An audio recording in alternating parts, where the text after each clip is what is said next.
Halo anak-anak, apa kabarnya hari ini? Ibu Iren harap semua dalam keadaan yang sehat ya. Nah, ini adalah kelas IPS pertama kita dalam tahun ajaran 2021 dan 2022. Kiranya kalian semangat dalam mengikuti kelas hari ini ya. Materi kita di tema 1 IPS, kita akan membahas tentang kondisi geografis Indonesia. Hai, selamat datang kembali ke sekolah di kelas yang baru ya, yaitu di kelas 5. Di kelas ini kita bukan hanya belajar tentang ilmu pengetahuan, tetapi kita juga belajar untuk melakukan yang terbaik, dan juga kita akan saling memberikan semangat untuk teman-teman kita yang lain dalam belajar bersama-sama. Selain dari presentasi yang Ibu berikan hari ini, anak-anak juga bisa belajar dari buku petik 5A yang seperti ini ya. Kalian bisa buka halaman 22 sampai 23 dan nanti bisa dilanjutkan di halaman 101. Apa saja sih yang akan kita pelajari hari ini? Nah, kita akan belajar tentang bagaimana cara kita untuk menjelaskan kondisi geografis Indonesia dan juga mengidentifikasi pengaruh kondisi geografis Indonesia sebagai negara maritim.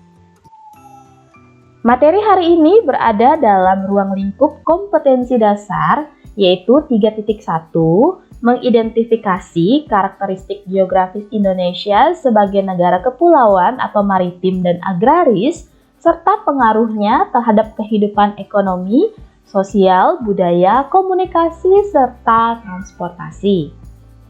Dan 4.1 yaitu menyajikan hasil identifikasi karakteristik geografis Indonesia sebagai negara kepulauan atau maritim dan agraris, serta pengaruhnya terhadap kehidupan ekonomi, sosial, budaya, komunikasi, serta transportasi. Nah, tujuan pembelajaran kita hari ini, yang pertama, 1, dengan mengamati gambar peta, siswa dapat mengidentifikasi kondisi geografis pulau-pulau di Indonesia. Yang kedua, dengan membaca, peserta didik dapat mengidentifikasi pengaruh kondisi geografis bangsa Indonesia sebagai negara maritim dan kepulauan terhadap kondisi sosial dan ekonomi masyarakat secara peduli. Ketiga, dengan mengamati peta, siswa dapat menyebutkan nama bandara dan pelabuhan yang ada di Indonesia secara percaya diri. Dan yang keempat, dengan membaca, siswa mengidentifikasi pengaruh kondisi geografis Indonesia terhadap budaya masyarakat serta secara tanggung jawab. Nah, hal pertama yang akan kita pelajari adalah menjelaskan kondisi geografis Indonesia. Nah, wilayah Indonesia dapat diketahui itu berdasarkan letak geografis dan letak astronomisnya. Nah, kira-kira apa sih letak geografis dan letak astronomis itu? Letak geografis adalah letak suatu wilayah berdasarkan kenampakannya di permukaan bumi. Nah, berdasarkan letak geografis, wilayah Indonesia itu terletak di antara 2 benua dan 2 samudra. 2 benua yaitu benua Asia dan juga benua Australia. Kemudian terletak di 2 samudra yaitu Samudra Hindia dan Samudra Pasifik. Nah, negara Indonesia juga mempunyai batas-batas wilayah. Nah, seperti di sebelah utara itu kita berbatasan dengan Laut Tiongkok Selatan, Malaysia, Brunei Darussalam, kemudian Filipina dan juga Samudra Pasifik. Nah, ini sebelah utaranya.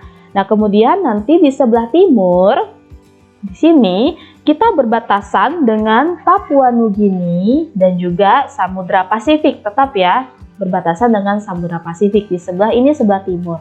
Kemudian di sebelah selatan, kita berbatasan langsung dengan benua Australia, kemudian Samudra Hindia, nih, dan juga ada Timur Leste di sebelah sini.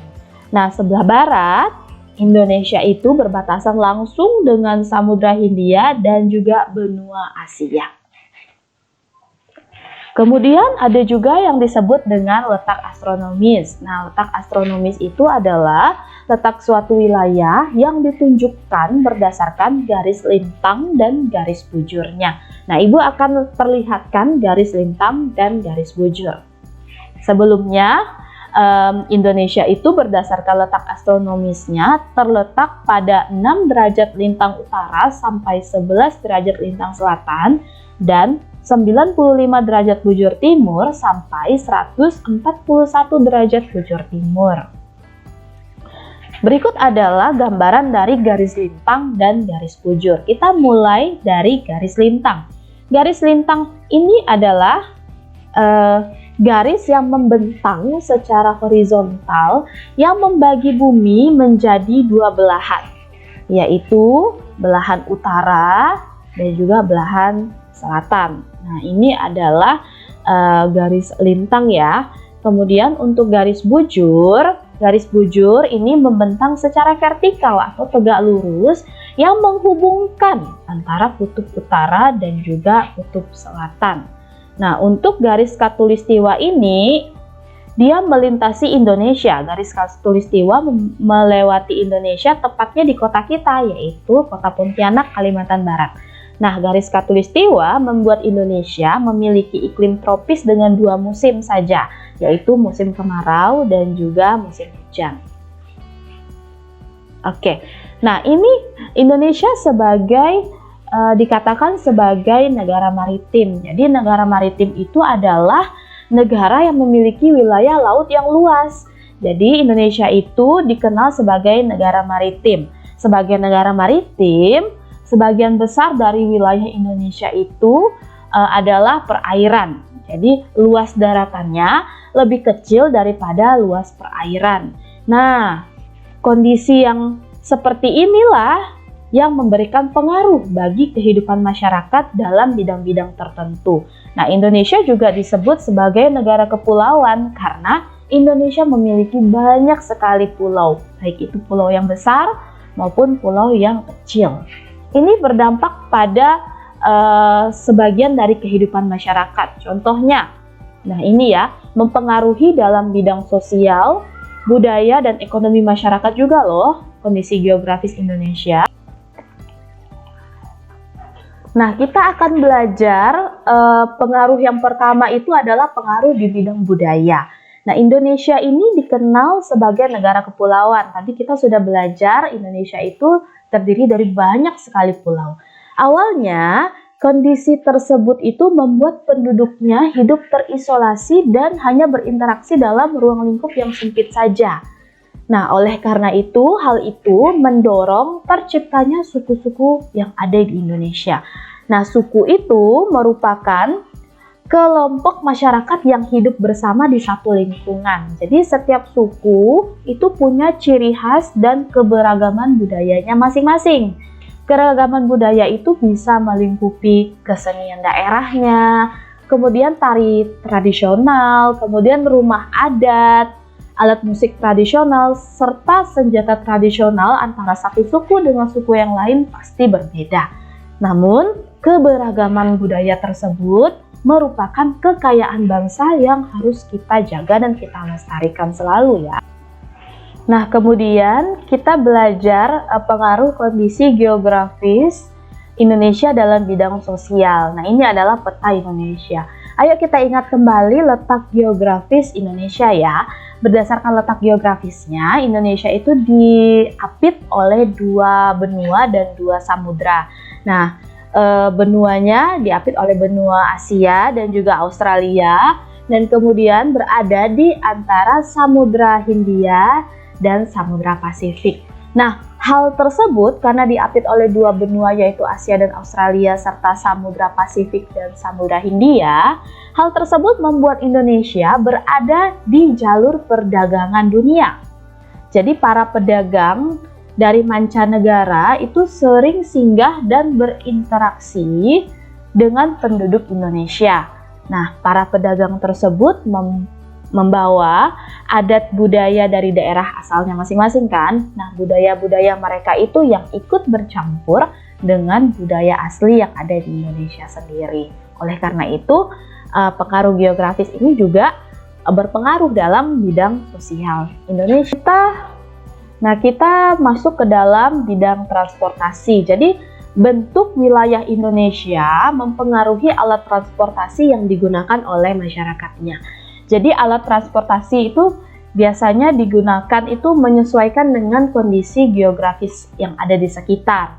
Nah, ada alat transportasi yang menjadi penghubung antar pulau, misalnya bisa menggunakan kapal laut atau kapal terbang ya, atau pesawat.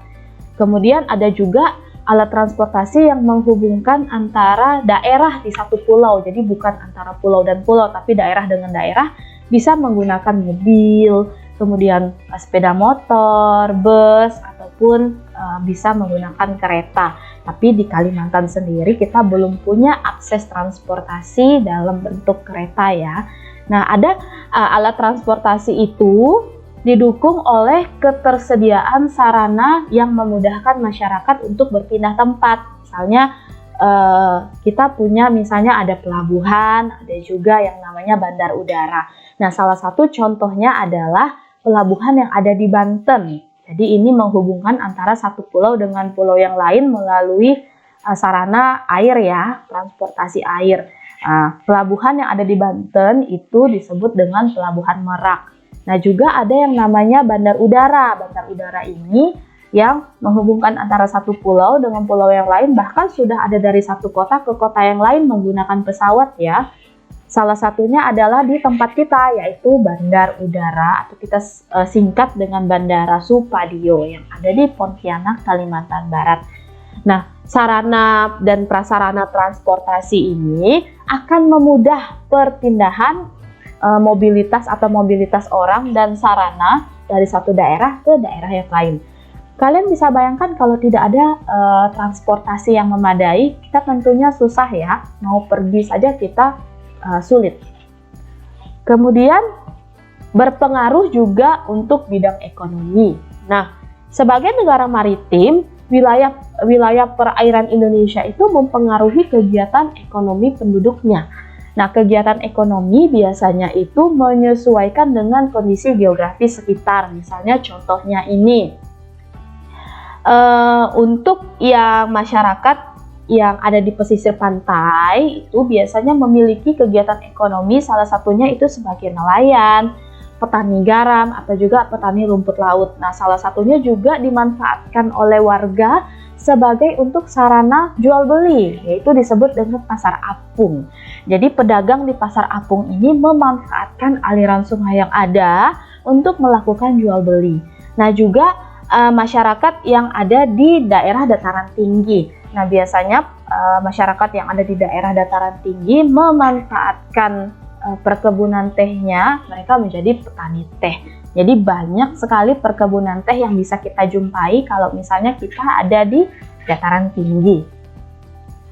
Nah, ini juga Indonesia sebagai negara maritim itu punya dampak positif dan juga dampak negatif. Kita pelajari dulu dampak positifnya. Dampak positif Indonesia sebagai negara maritim itu yang pertama dapat menjadi jalur perdagangan dunia. Jadi memudahkan kita untuk menjalin ikatan sosial dengan pedagang yang bukan dari Indonesia. Nah, yang kedua adalah dampak positif negara maritim, kita bisa berkembang ragam sarana transportasi. Jadi sarana transportasinya tidak melulu kereta, tapi sudah ada pesawat dan lain-lain. Yang ketiga, mendorong perekonomian masyarakat melalui potensi alam.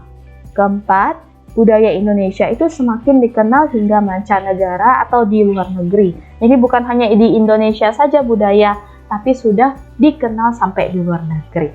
Yang kelima, bisa meningkatkan perekonomian masyarakat dengan adanya kegiatan ekspor dan impor.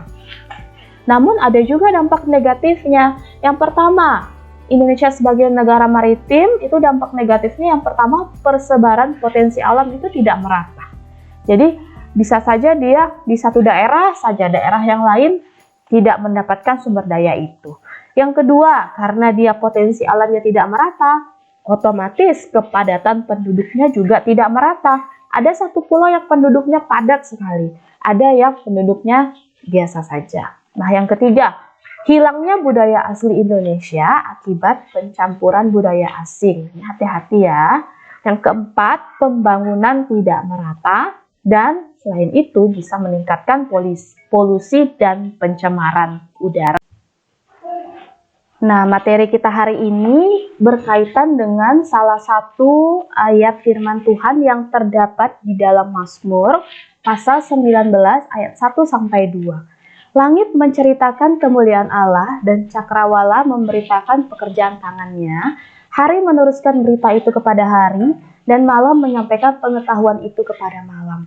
Nah, kondisi geografis yang sudah kita pelajari itu adalah karya tangan Allah yang menceritakan kemuliaan Allah.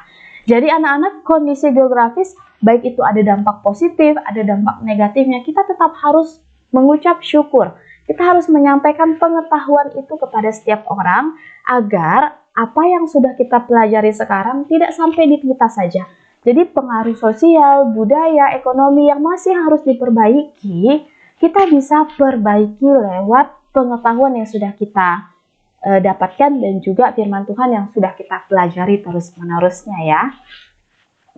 Nah, terima kasih sudah mendengarkan penjelasan dari Bu Iren. Kalau kamu punya pertanyaan, silahkan kamu tulis di buku catatanmu, dan nanti ketika pertemuan di hari Kamis, kita bisa membahas dan mendiskusikan pertanyaan-pertanyaan yang kamu masih belum pahami. Dan juga kamu jangan lupa ya untuk menyiapkan satu peta Indonesia yang nanti kita akan diskusikan secara bersama-sama dengan teman-temannya.